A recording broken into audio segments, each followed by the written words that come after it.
నమస్తే, welcome to times today news bulletin లో ముందుగా హెడ్లైన్స్ చూద్దాం. కేంద్ర మంత్రి శ్రీ జి కిషన్ రెడ్డి ప్రెస్ మీట్.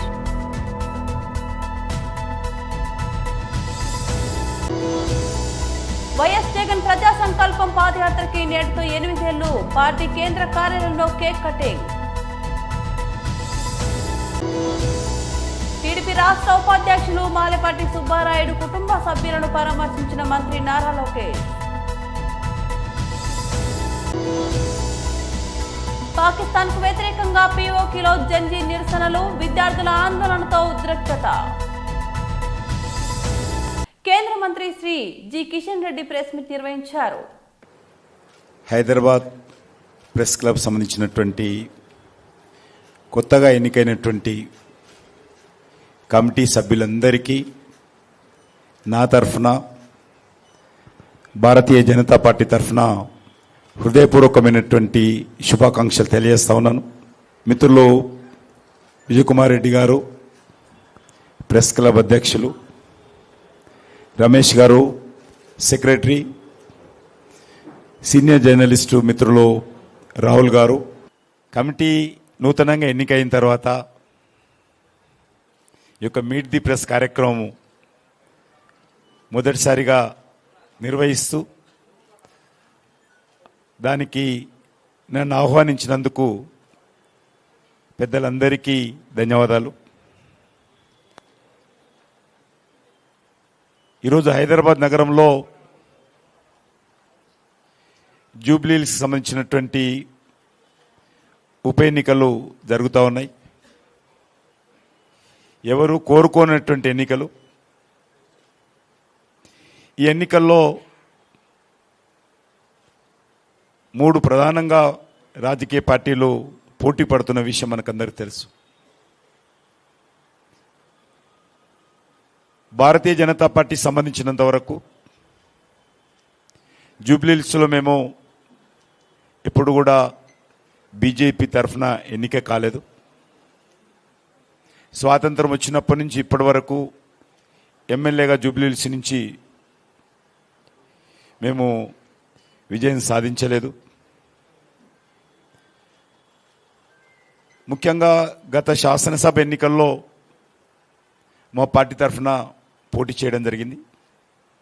కానీ ఆ రోజు 2 ప్రధాన పార్టీల మధ్యలే అక్కడ ఒకటి కాంగ్రెస్ పార్టీ అజారుద్దీన్ కానీ, బీఆర్ఎస్ తరఫున స్వర్గీయ గోపీనాథ్ గారు కానీ. కాబట్టి అక్కడ 3rd ప్లేస్లో మేము రావడం జరిగింది. అదే ఎంపీ ఎలక్షన్స్ వచ్చేసరికి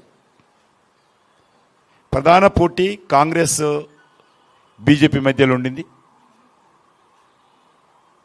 బీఆర్ఎస్ పార్టీ 3rd ప్లేస్లో రావడం జరిగింది. కానీ ఇప్పుడు జరుగుతున్నటువంటి ఎన్నికలు ట్రయాంగిల్లో ఉన్నాయి. నేను గత అనేక రోజులుగా కాన్స్టిట్యున్సీలో డోర్ టు డోర్ క్యాంపెయిన్ కానీ, చిన్న చిన్న గ్రూప్ మీటింగ్లు కానీ నేను పాల్గొంటున్నాను. ఓటర్స్లలో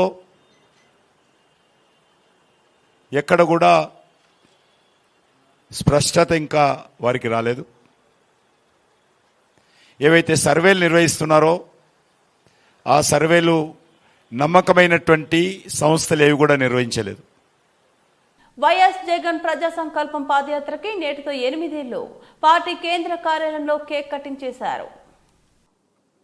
దివంగత రాజశేఖర రెడ్డి గారి వారసుడిగా తన ప్రజా జీవితాన్ని ప్రారంభించినటువంటి వైఎస్ జగన్మోహన్ రెడ్డి గారు నిరంతరం ప్రజా శ్రేయస్సు, ప్రజల ఆకాంక్షలను నెరవేర్చటమే లక్ష్యంగా, సంకల్పంగా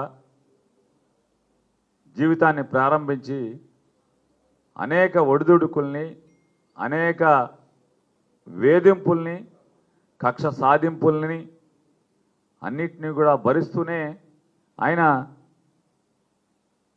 ప్రజా జీవితంలో ప్రజలకి మరింత చేరువ కావాలి. అసలు ప్రజల కోరికలేంటి, ప్రజల ఆశయాలేంటి, ప్రజల లక్ష్యాలేంటి, వారు పాలకుల నుంచి లేదా తమ ఎన్నుకున్న ప్రభుత్వాన్ని నుంచి ఏం ఆశిస్తున్నారు, ఏం కోరుకుంటున్నారు అనేటువంటి విషయాల్ని క్షుణ్ణంగా ప్రజలకు చేరువుగా చేరుకుని తెలుసుకుని తద్వారా అవన్నీ కూడా ప్రజలిచ్చిన అధికారం ద్వారా నెరవేర్చాలనేటువంటి గొప్ప సంకల్పంతో 8 సంవత్సరాల క్రితం ప్రజా సంకల్ప యాత్ర అని చెప్పని ఒక లక్ష్యంతో, ఒక సంకల్పంతో ఇదే రోజున ప్రారంభించి ఇప్పటికి 8 సంవత్సరాలు పూర్తవుతున్న సందర్భంగా దాన్ని ఒక అంత గొప్ప లక్ష్యంతో, సంకల్పంతో దాన్ని ప్రారంభించి 3648 కిలోమీటర్లు తన అడుగుల్ని అడుగు వేసుకుంటూ ప్రయాణం చేసి 2516 గ్రామాల ద్వారా ప్రజల్ని పలకరిస్తూ ప్రజల యొక్క ఆలోచనల్ని, ప్రజల యొక్క మనసుని గుర్తెరిగి లేదా తెలుసుకుంటూ ముందుకు సాగుతూ 134 అసెంబ్లీ నియోజకవర్గాల ద్వారా తన ఈ ప్రజా సంకల్పాన్ని, యాత్రని ప్రయాణం ముందుకు కొనసాగిస్తూ అలాగే దాంట్లో 124 బహిరంగ సభల్ని ప్రజలకి తను ఏం తెలుసుకున్నాడు, ప్రజల నుంచి తను ఏం విన్నాడు, తను ఏం చేయబోతున్నాడు, దాన్ని ఎలా చేయబోతున్నాడు అనేటిని విషయాల్ని 124 భారీ సభల ద్వారా ప్రజలకి చెప్తూ మరి 55 ఆత్మీయ సమ్మేళనాలు కానీ అనేక కులవృత్తుల మీద ఆధారపడి జీవించేటువంటి వ్యక్తుల యొక్క ఆలోచనల్ని, వాళ్ళ కులవృత్తుల కొనసాగింపులో వారు పడుతున్నటువంటి ఇబ్బందుల్ని, ప్రభుత్వాల నుంచి వారు ఏమీ పొందలేకపోయేటువంటి విషయాల్ని, ఏం చేస్తే కులవృత్తులను కొనసాగించడానికి, కులవృత్తులను బతికించడానికి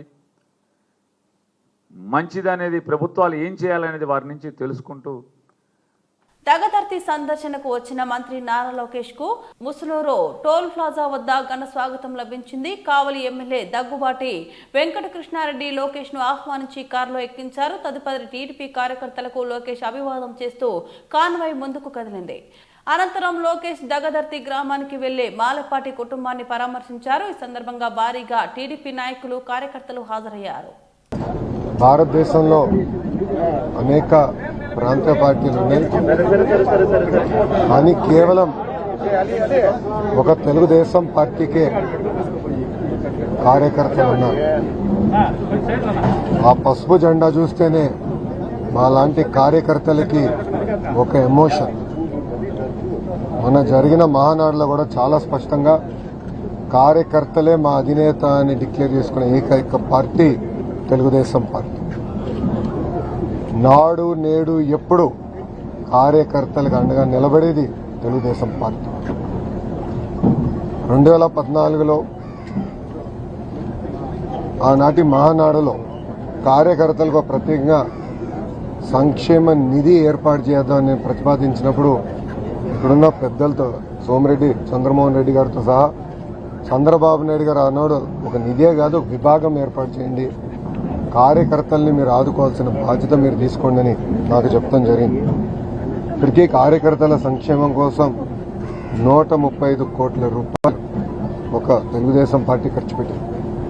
అంతేకాకుండా గతంలో ఫ్యాక్షన్ దాడిలో ఆనాటి పాలకులు మా కార్యకర్తలను చంపేస్తే వాళ్ళ పిల్లలు మళ్ళీ ఫ్యాక్షన్లోకి వెళ్ళకూడదని హైదరాబాద్లో ఒక మోడల్ స్కూల్ ఏర్పాటు చేసి ఆ పిల్లలకి కార్పొరేట్ స్థాయి పాఠాలు చెప్పించి ప్రయోజకులుగా కూడా మార్చడం జరిగింది. నా యువగలం పాదయాత్రలో కూడా నేను కల్లారా చూసా.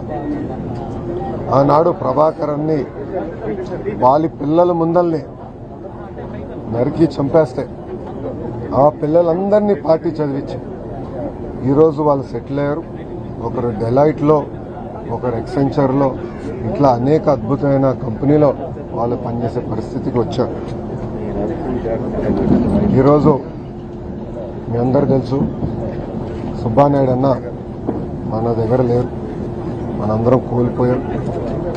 ఒక క్రమశిక్షణ, పట్టుదలకి మారు పేరు సుబ్బానాయుడు అన్న.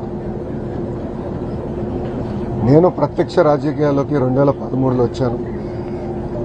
పెద్దలతో నేను ఎప్పుడు చర్చించిన మాట్లాడాను. సుబ్బానాయుడు గారితో దగ్గరగా ఉండేవాళ్ళం, నవ్వుతూ మాట్లాడుకునేవాళ్ళం. ఇద్దరికి ఆవేశం కనుక ఇద్దరు రూమ్లో కూర్చొని తిట్టుకునేవాళ్ళం. కానీ ఎప్పుడు జై తెలుగుదేశం అనే ఒకే ఒక పదంతో ముందరికి. పాకిస్తాన్ ఆక్రమిత కాశ్మీర్ పీఓకేలో పరిస్థితులు మరోసారి ఉద్రిక్తంగా మారాయి. గత నెలలో పన్నులు సబ్సిడీల కోసం జరిగిన హింసాత్మక ఆందోళనలు సద్దుమణగక ముందే ఇప్పుడు విద్యార్థులు రోడ్డెక్కారు. విద్యా సంస్కరణలు, అధిక ఫీజులకు వ్యతిరేకంగా జెన్జీ యువతరం ప్రారంభించిన ఈ నిరసనలో హింసాత్మకంగా మారడంతో స్థానికంగా తీవ్ర గందరగోళం నెలకొంది. యూసఫరాబాద్లోని విశ్వవిద్యాలయంలో ఈ నిరసనలు ప్రారంభమయ్యాయి. సెమిస్టర్ ఫీజులు పేరుతో ప్రతి 3-4 నెలలకు లక్షల రూపాయలు వసూలు చేస్తున్నారని యూనివర్సిటీ విద్యార్థులు ఆరోపిస్తున్నారు. మరోవైపు ఇంటర్మీడియట్ విద్యార్థులు కూడా ఈ ఆందోళనలో పాల్గొన్నారు. కొత్తగా ప్రవేశపెట్టిన డిజిటల్ అసైన్మెంట్ సిస్టమ్ ఈ మార్కింగ్ వల్లే అక్టోబర్ 30న విడుదలైన మొదటి సంవత్సరం ఫలితాల్లో తమకు ఊహించని దానికంటే తక్కువ మార్కులు వచ్చాయని వారు మండిపడుతున్నారు. కొందరైతే పరీక్షలకు హాజరు కాని విద్యార్థులు కూడా పాస్ అయ్యారని ఆరోపించడం గమనార్హం. శాంతియుతంగా జరుగుతున్న ఈ నిరసనలు ఇటీవల హింసాత్మకంగా మారాయి. ఆందోళన చేస్తున్న విద్యార్థులపై గుర్తు తెలియని వ్యక్తి కాల్పులు జరపడంతో పరిస్థితి అదుపు తప్పింది. ఆగ్రహించిన విద్యార్థుల టైర్లకు నిప్పు పెట్టి విధ్వంసానికి పాల్పడ్డారు. పాకిస్తాన్ ప్రధాని షెహబాజ్ షరీఫ్ ప్రభుత్వానికి వ్యతిరేకంగా పెద్ద ఎత్తున నినాదాలు చేశారు. మహబూబ్ నగర్ నగర అభివృద్ధికి సమగ్ర దృష్టి, భవిష్యత్ ప్రణాళిక, ప్రజల సమస్యలపై సంపూర్ణ అవగాహన కలిగిన నాయకుడు మన ఎమ్మెల్యే శ్రీ ఎన్ఎం శ్రీనివాసరెడ్డి అని జిల్లా కాంగ్రెస్ పార్టీ నాయకులు పేర్కొన్నారు. మహబూబ్ నగర్ నగరానికి శాశ్వత పరిష్కారం చూపిందేకు అండర్ గ్రౌండ్ డ్రైనేజీ మరియు తాగునీటి ప్రాజెక్టులు 824 కోట్ల రూపాయలు మంజూరు చేయించడంలో ముఖ్య పాత్ర పోషించినందుకు, అలాగే నిధులను మంజూరు చేసిన రాష్ట్ర ముఖ్యమంత్రి శ్రీ రేవంత్ రెడ్డి గారికి కృతజ్ఞతలు తెలిపేందుకు జిల్లా కాంగ్రెస్ ప్రధాన కార్యదర్శి సిరాజ్ ఖాద్రి ఆధ్వర్యంలో మహబూబ్ నగర్ లోని ఎమ్మెల్యే క్యాంపు కార్యాలయం నుంచి శ్రీనివాస కాలనీ, అక్కడి నుంచి గడియారం చౌరస్తా వరకు భారీ బైక్ ర్యాలీ నిర్వహించారు. అంతకుముందు అంబేద్కర్ చౌరస్తాలో రాజ్యాంగ నిర్మాత డాక్టర్ బాబాసాహెబ్ అంబేద్కర్ విగ్రహానికి నాయకులు పూలమాల వేసి ఘనంగా నివాళులర్పించారు. కాంగ్రెస్ పార్టీ రేవంత్ రెడ్డి గారి ఆధ్వర్యంలో, అదేవిధంగా ఎన్ఎం శ్రీనివాసరెడ్డి నాయకత్వంలో మహబూబ్ నగర్ పట్టణము, మహబూబ్ నగర్ కార్పొరేషను బ్రహ్మాండంగా అభివృద్ధి చెందుతూ ఉంది. ఎన్నడూ లేని విధంగా కాంగ్రెస్ పార్టీ ఎన్నికైన తర్వాత ఎన్ఎం శ్రీనివాసరెడ్డి గారి ఆధ్వర్యంలో మహబూబ్ నగర్ను కార్పొరేషన్ చేసినాము. అదేవిధంగా 60 వార్డులు కూడా చేసుకున్నాము. దాని ఫలంగానే అభివృద్ధి చేయాలి అని చెప్పి ఒక మంచి ఉద్దేశంతో 600 కోట్లతోటి ఇక్కడ అండర్ గ్రౌండ్ డ్రైనేజ్ సిస్టమ్ను ఇక్కడ ఓపెన్ చేయాలని చెప్పేసి ప్రభుత్వం శాంక్షన్ చేసింది. అదేవిధంగా 220 కోట్ల రూపాయలు ఏదైతే వాటర్ సప్లై ఉందో దాన్ని అప్గ్రేడ్ చేయడానికి కొరకు మహబూబ్ నగర్ కార్పొరేషన్లో నీరు ఇబ్బంది ఉంది. నాసిరకమైన పైపులు వేసిండ్రు, అవి పలిగిపోతూ ఉన్నాయి. మహబూబ్ నగర్ ప్రజలకు 4-5 రోజులకు ఒకసారి నీళ్లు వస్తూ ఉన్నాయి. అవి నాసిరకం ఉన్నందుకు కొరకు పైపులు పగిలిపోతున్నాయి. కాబట్టి ఇక్కడ ట్యాంకులు కట్టి మంచి పైపులు వేసి మహబూబ్ నగర్ కార్పొరేషన్ ప్రజలకు నీళ్లు అందించాలనే ఉద్దేశంతో మొత్తము 820 కోట్ల రూపాయలను శాంక్షన్ చేయించిన ఘనత మన ఎన్ఎం శ్రీనివాసరెడ్డి గారిది, అదేవిధంగా రేవంత్ రెడ్డి గారి ఆశీర్వాదంతో. కాబట్టి మహబూబ్ నగర్ పట్టణ ప్రజలు కూడా ఒకసారి ఆలోచన చేయాలి. ఇంతకుముందు అభివృద్ధి అన్నారు, ఏం అభివృద్ధి చేసిండ్రు? ఓన్లీ కూడలిలు అభివృద్ధి చేసిండ్రు. ఇక్కడ చూస్తూ ఉన్నాం కదా వెనక, ఈ దానికి 1,20,00,000 పెట్టి అభివృద్ధి చేసినామంటాడు. దీనికి 1,20,00,000 అయినాయంట. అంటే అవినీతి ఎంత జరిగింది అనేది కూడా మనం కళ్ళతో చూస్తే తెలుస్తుంది. అంటే మహబూబ్ నగర్లో 8-9 కూడళ్లకు 10 కోట్ల దాకా ఇక్కడ ఖర్చు చేసి దానిలో 5 కోట్లు అవినీతి జరిగిందని చెప్పేసి మేము అప్పట్లోనే ఆరోపణలు చేసినాం. కానీ ఇప్పుడు ఎన్ఎం శ్రీనివాసరెడ్డి గారి ఆధ్వర్యంలో ప్రతి వాడ చూడండి, ప్రతి స్ట్రీట్ చూడండి, సిమెంట్ రోడ్లతోటి మెరుస్తూ ఉన్నాయి. రాబోయే కాలంలో కూడా 820 కోట్లతోటి మహబూబ్ నగర్ పట్టణాన్ని పెద్ద ఎత్తున మేము అభివృద్ధి చేసుకోబోతా ఉన్నాము. అదే పనుల్లో అదేవిధంగా రేవంత్ రెడ్డి గారికి, ఎన్ఎం శ్రీనివాసరెడ్డికి మహబూబ్ నగర్ పట్టణ తరఫున, అదేవిధంగా కాంగ్రెస్ పార్టీ నాయకుల తరఫున మేము కృతజ్ఞతలు తెలియజేస్తా ఉన్నాం. వరంగల్ హంటర్ రోడ్లో వరద సమస్యకు శాశ్వత పరిష్కారం కోరుతూ బాధితులు ధర్నా నిర్వహించారు. గత 12 సంవత్సరాలుగా తేలికపాటి వర్షానికే ఈ ప్రాంతం నీట మునిగి ఆస్తి ప్రాణ నష్టం జరుగుతుందని బాధితులు ఆవేదన వ్యక్తం చేశారు. ప్రజాప్రతినిధులు, అధికారులు పలువురు విన్నవించినా చర్యలు తీసుకోలేదని హంటర్ రోడ్డు వరద బాధితులు సమైక్య నాయకులు శ్రీనివాస రమేష్ తెలిపారు.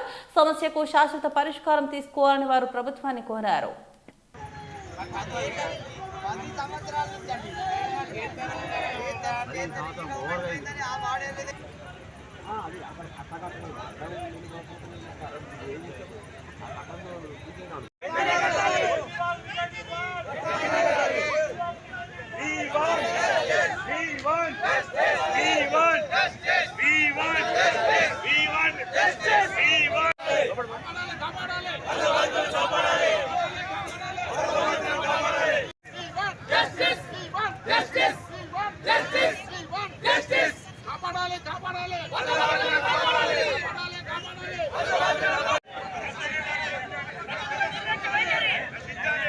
ఉంది. ఎలాంటి ప్రభుత్వ చర్యలు తీసుకోవాలి, అధికారులు ఎలాంటి దీన్ని కార్యక్రమాలు చేపట్టలేదు. ప్రతి సంవత్సరం రోజు రోజుకు సంవత్సరం వర్షపాతం అధిక సంఖ్యలో అధికమవుతుంది. మొత్తం వరంగల్ ఉన్న చుట్టుపక్కల ఉన్న నీళ్ళంతా మా కాలనీలు జలమయమై అనేక ఇబ్బందులు పడుతున్నాం. ప్రజలందరూ కాలనీలలో 2 రోజులు నీళ్ళల్లో ఉండాల్సి వస్తుంది. ఎంతో ఆస్తి నష్టం, ప్రాణ నష్టం జరిగే అవకాశాలు కూడా ఉన్నాయి. ఇందులో గత 12 సంవత్సరాల నుంచి అధికారులు వచ్చుడు చూచుడు కోవిడే జరుగుతుంది అని ఎలాంటి కార్యక్రమాలు చేపట్టకుండా ఇక్కడ సరే దీనికి సరైన డెవలప్మెంట్ చేయకుండా కాలనీలు ఇబ్బంది పడుకుంటే జలదిగ్ధంలో ఉండడం జరుగుతుంది.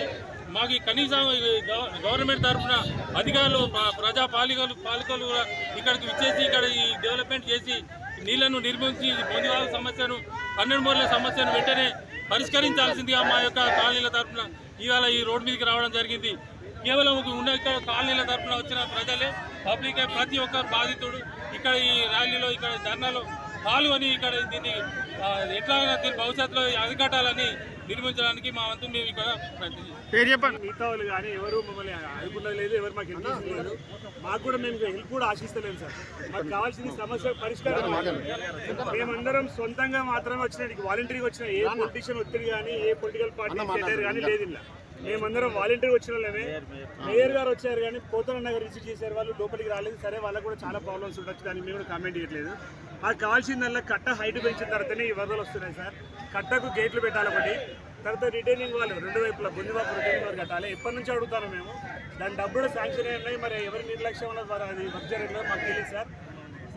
సంజీవ్ నా పేరు, నేను అందరూ సాయినార్ కల్లా ఉంటాను సార్. సార్ మా ప్రైవేట్ ల్యాండ్ ప్లాటింగ్ కొట్టిన తర్వాత లేఅవుట్లు కూడా ఉన్నాయి సార్. ఇలా మా ప్రతి ఇంటికి పర్మిషన్ ఉంది, ప్రతి ఒక్కరు ట్యాక్సెస్ పే చేస్తాను. మీరు పర్చేజ్ ల్యాండ్ సార్, మేము కొనుక్కున్నాం ల్యాండ్. ఇది మేము ఎక్కడ కబ్జా చేసి లేదు, మాకు సంబంధం కూడా లేదు సార్. అది కబ్జాదారులు ఉంటే మీరు శిక్షించుకోవాలి, మాకు అవసరం లేదు. మా పర్మిషన్ ఉన్నాయి, మేము ఎవ్రీథింగ్ పర్ఫెక్ట్. మాది పట్టేదారు ల్యాండ్, అది పట్టేదారు ల్యాండ్ ప్లాటింగ్ కొడితే అలా మేము కొనుక్కున్నాం. డైరెక్ట్గా బదులుబాటు ఇద్దరు వాళ్ళకి పంపించాలి. ఆ విధంగా పంపించినట్లయితే దీనికి గాను మీ గతంలో మున్సిపల్ సెక్రటరీ గారికి కూడా రిప్రజెంటేషన్ ఇవ్వడం జరిగింది. మన జిల్లా మంత్రి కొండా సురేఖ గారికి కూడా జరిగింది. కలెక్టర్ గారికి కూడా కమిషనర్ గారికి కూడా ఇంతమందికి వినతి పత్రాలు ఇచ్చినప్పటికీ ఎవరు కూడా మంత్రితో పరిష్కారం చేయడం లేదు. తద్వారా ప్రతి ఏడు కూడా మరి కావాల్సినటువంటి పరిస్థితి.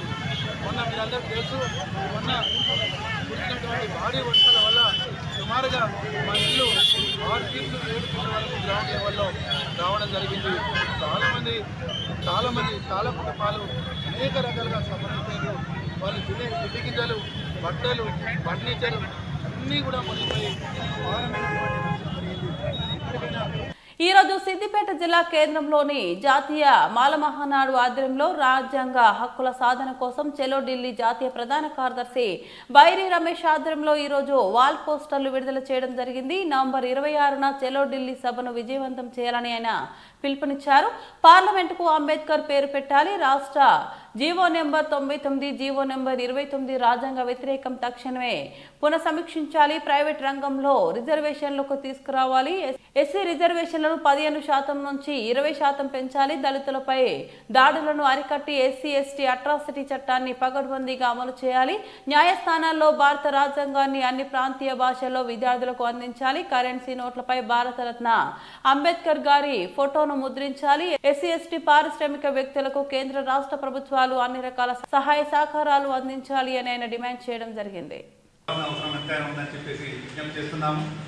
డాక్టర్ బాబాసాహెబ్ రాసినటువంటి రాజ్యాంగ ఫలాలను మనకు దూరం చేసే విధంగా కుట్రపంతున్నారు కనుక ఏదైతే ఎస్సీ వర్గీకరణలో కావచ్చు, లేదంటే మన ఇంకా ఇతర అంశాల్లో కూడా మనకు చాలా ఇబ్బందులు జరిగినాయి కనుక మనం ఈ నెల 26న ప్రతి ఒక్క మాల బిడ్డ వేలాదిగా వెళ్ళి ఢిల్లీలో చేపట్టినటువంటి జంతర్ మంతర్లో పాల్గొని మన ప్రోగ్రాంను సక్సెస్ చేయాల్సిందిగా సిద్దిపేట జిల్లా పక్షాన మానవాడు బిడ్డలందరికీ పేరు పేరున ధన్యవాదాలు చెప్తున్నాను, కోరుకుంటున్నాను. దయచేసి మిత్రులారా ఇప్పటికైనా మేల్కొండి. మన ఉద్యోగాలలో చాలా వెనుకబడిపోతున్నాం. మన పిల్లల భవిష్యత్తుకు చాలా లోటు కలుగుతుంది. ఇప్పుడు ఖచ్చితంగా ఈ రాజ్యాంగపరంగా మనకు దూరంగా వెళ్తున్నాయి. వీటిని కాపాడుకోవడం అవసరం మన పైన ఉందని చెప్పేసి తెలియపడుతున్నాను. జై భీమ్, జై మాలా, జై జై మాలా. పేరు పేరున సామాజిక ఉద్యోగ అభినందనలు. ఈరోజు సిద్దిపేట ముఖ్యంగా ఈ ప్రాంతాల ఉద్యమాలకు వెళ్ళినటువంటి సిద్దిపేట గడ్డ మీద నుంచి మాలల గర్జన ప్రారంభమైంది. ముఖ్యంగా హలో మాల చెల్లెడల్లే కార్యక్రమానికి ప్రధానమైనటువంటి డిమాండు రాజ్యాంగ హక్కులు. అంటే భారతదేశానికి 75 సంవత్సరాలు రాజ్యాంగం ఫలాలు అందుతున్న క్రమంలో కూడా ఈరోజు దళితులు, ఆదివాసులు, ఎస్ఎస్టీ మీద హక్కులతో పాటు మన అన్ని రిజర్వేషన్లను కూడా ఉంచుకొని ప్రైవేట్ రంగాల్లో కూడా రిజర్వేషన్ లేకుండా చేస్తున్నటువంటి ఈ పాలకులు కనువిప్పు కావాలనే లక్ష్యంతో మాలలందరూ కూడా, దళితులందరూ కూడా రాజ్యాంగ రక్షణ సభ నవంబర్ 26 అంటేనే రాజ్యాంగ దినోత్సవం. ఆ రాజ్యాంగ దినోత్సవమే దేశ రాజధానిలో దిక్కులు పిక్కటిల్లేలా మనమందరం ఒక్కతాటిగా అక్కడ ఆ కార్యక్రమాన్ని విజయవంతం చేసి పాలకులు కనువిప్పు చేయాలనే ఏకైక డిమాండ్తో, ఏకైక లక్ష్యం. ఆ డిమాండ్లో భాగంగా మొదటిగా జాతీయ స్థాయిలో ఉన్న మానవ అనుబంధాల సంఘాలైనటువంటి అందరినీ కూడా ఈరోజు సర్వముఖోపి అభివృద్ధి కోసం వాళ్ళకి ఇచ్చినటువంటి రిజర్వేషన్, అంబేద్కర్ గారు ఇచ్చినటువంటి రిజర్వేషన్ కూడా ఫలాలు అందాలనేది ఉండేది. ఇక రెండవది, ఇక్కడ ఏదైతే వర్గీకరణ చేసిందో ఆ వర్గీకరణలో మా రోస్టర్ పాయింట్ అనే విధానాన్నే తప్పని గొంతు విప్పి చెప్తున్నాం. ఇప్పటికైనా పాలకులు ఎవరైనా పర్లేదు, మాకు మా హక్కులు కనుక భంగం కలిగిస్తే గత పాలకులకి పట్టిన గత ఈ పాలకులు కూడా పడతాయని చెప్పడంలో మేము ఎలాంటి మీమాంసాలు లెక్క పెట్టాల్సిన అవసరం లేదు. ఇది జాతి ముఖ్యం. మాకు మా జాతికి హక్కులు కానీ రాజ్యాంగాన్ని కానీ ఎప్పుడైనా ముప్పు వాటిల్లో అంటే అంబేద్కరిస్టుగా మారలుగా కొట్లాడడానికి మేము ముందుంటామని తెలియజేస్తూ ఈ అవకాశం ఇచ్చిన మిత్రులందరికీ జై భీమ్. ఈ నెల 26న రాజ్యాంగ హక్కుల కోసం చెలో ఢిల్లీ మాలమానవ ఆధ్వర్యంలో బయలుదేరడం జరిగింది. ఏదైతే సుప్రీంకోర్టు ఇచ్చిన ఎస్సీ వర్గీకరణ మీద కావచ్చు, దాన్ని చట్టబద్ధత లేదని, మరి ఏదైతే రోస్టర్ విధానం ఉందో రోస్టర్ విధానం ద్వారా మాలలకు చాలా అన్యాయం జరుగుతుంది. ఇదివరకు ఉన్నటువంటి రోస్టర్ విధానము 12-16 నుంచి స్టార్ట్ అయితే ఇప్పుడు 22 నుంచి స్టార్ట్ అవుతుంది. దాన్ని విప్పించేది పిల్లలకు, చదువుకునే పిల్లలకు భవిష్యత్తులో చాలా ఇబ్బందికరంగా ఉన్నది. మరి ఏదైతే ప్రమోషన్లో కూడా మరి ఉద్యోగాలు కావచ్చు, చదువుకునే సీట్లు కావచ్చు, ఏదైతే ప్రమోషన్లో కూడా మాలకు చాలా తీవ్రంగా అన్యాయం జరుగుతుందని, దీన్ని చట్టబద్ధత లేదు అని దీన్ని విధాలుగా ఎవరికి స్థాయిలో ఉంచాలని డిమాండ్ చేస్తూ, అదేవిధంగా మాలలు జరుగుతున్నాయా మాలల ఉపకులాలకు మేలు జరిగేంత వరకు కూడా ఇది ఢిల్లీలో అయిపోయిన తర్వాత కూడా మళ్ళీ యథావిధిగా దీన్ని ప్రభుత్వాలు, రాష్ట్ర కేంద్ర ప్రభుత్వాలు కూడా దీన్ని సవరించే విధంగా మేము డిమాండ్ చేస్తున్నాం. ఈ అవకాశం అందరికీ పేరు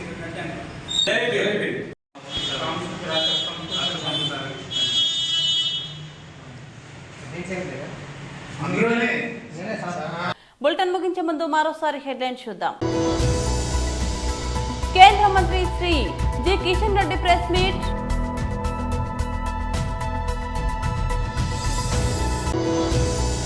వైఎస్ జగన్ ప్రజా సంకల్పం పాదయాత్రకి నేటితో 8 ఏళ్లు. పార్టీ కేంద్ర కార్యాలయంలో కేక్ కటింగ్. టీడీపీ రాష్ట్ర ఉపాధ్యక్షులు మాలపాటి సుబ్బారాయుడు కుటుంబ సభ్యులను పరామర్శించిన మంత్రి నారా లోకేష్. పాకిస్తాన్ కు వ్యతిరేకంగా పీఓకేలో జంజీ నిరసనలు, విద్యార్థుల ఆందోళనతో ఉద్రిక్తత. ఇవి బులెటిన్ అప్డేట్స్. మరో బులెటిన్లో మళ్ళీ కలుద్దాం. అంతవరకు సెలవు. నమస్తే.